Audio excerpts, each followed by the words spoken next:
मित्रांनो नमस्कार.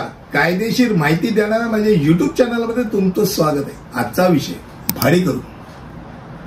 तर भाडेकरू म्हणजे काय हा जर विचार करायचा झाला तर महाराष्ट्र टेनन्सी आणि ऍग्रीकल्चर ऍक्ट 1948 च्या तहत आपल्याला त्याचं 100% भाडेकरू कोणाला मिळतात आणि तो संरक्षित भाडेकरू आहे की नाही हे समजून येतं. भाडेकरू असा आहे की जो दुसऱ्याच्या मालकीच्या ठिकाणी राहतो, नियमितरित्या भाडं भरतो.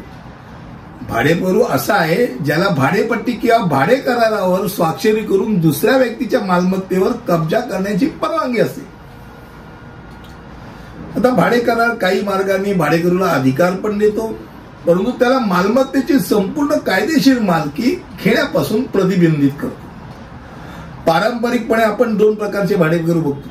एक म्हणजे संरक्षित भाडेकरू, जो मालकाकडनं भाडेपावती तर भाडे भरल्यानंतर भाडेपावती घेतो आणि नियमितरित्या भाडं भरत जातो आणि तो महाराष्ट्र भाडे नियंत्रण कायदा जो आहे 1999 याच्या तहत महाराष्ट्रातील तो संरक्षित भाडेकरू म्हणून ओळखला जातो. आता जे तात्पुरते भाडेकरू, दुसरा प्रकार म्हणजे जे परवानाधारक आहेत, लिव्ह इन लायसन्स वरती राहत आहेत, ते तात्पुरते भाडेकरू ज्यांना अल्प कालावधी करता राहण्याची परवानगी. आता मालमत्तेचा मालक असलेला जो मालक आहे तो भाडेकरूला भाडे घेऊन जागा देतो राहायला. आता कायमस्वरूपी भाडे करार जो प्रकार असतो ज्याला आपण संरक्षित भाडेकरू म्हणतो, त्याला काही विशिष्ट गोष्टींचं पालन करणं गरजेचं असतं.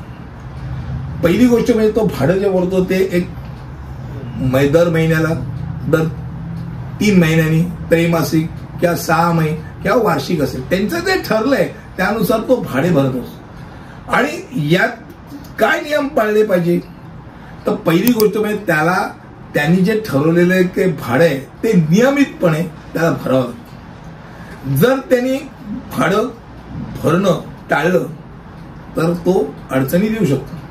क्रमांक 2, भाड्याने दिलेली जागा तो उपभाडेकरू देऊ शकत नाही, सबलेट करू शकत नाही. क्रमांक 3, भाड्याने दिलेली जागा तो न वापरता रिकामी ठेवू शकत नाही. आता मालक म्हणे मला जागेची गरज आहे, नाही मालक तुला भाड्याने राहायला दिले ना जागा, तू राहत नाहीस तर मला पाहिजे, गरज आहे.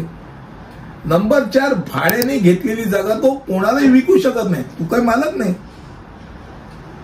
विकायची असेल तर मालकाला मध्ये टाकावंच लागतं, ट्रायपार्टी अग्रीमेंट होणार.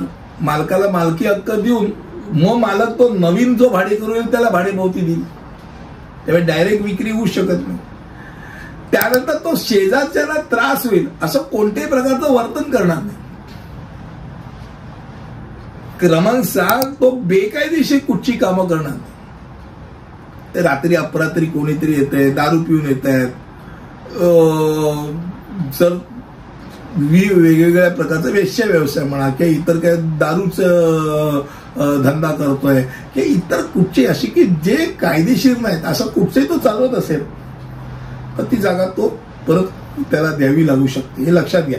आता भाडे पावती जरी हस्तांतरित केली नाही, भाडेकरू मेला आणि भाडे पावती हस्तांतरित मालक करत नाही, अशा वेळेला संरक्षित भाडेकरू कोण कोण असतात हे आज आपण शेवटी ऐकत आहोत. पहिली गोष्ट म्हणजे संरक्षित भाडेकरू कोण?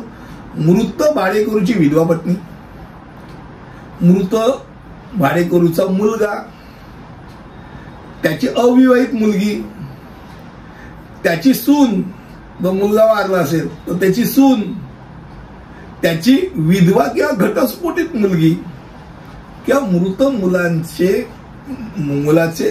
मुलं म्हणजे त्याची नातवंड, ही त्या संरक्षित भाडेकरू या टर्मिनॉलॉजी मध्ये येतात. आणि मला असं वाटतं भाडेकरू म्हणजे टेनंट ही एक अशी गोष्ट आहे की ज्याच्यावरती अनेक असे व्हिडिओज बनवावे लागतील, कारण अनेक लोकांना त्या संदर्भात अनेक प्रश्न असतात. मला असं वाटतं की छोट्या स्वरूपात पण बरीचशी माहिती मी तुम्हाला या व्हिडिओद्वारे दिली. पुढच्या व्हिडिओमध्ये असंच माहिती घेऊन तुमच्या समोर येईल. तिथपर्यंत इथेच थांबतो. धन्यवाद.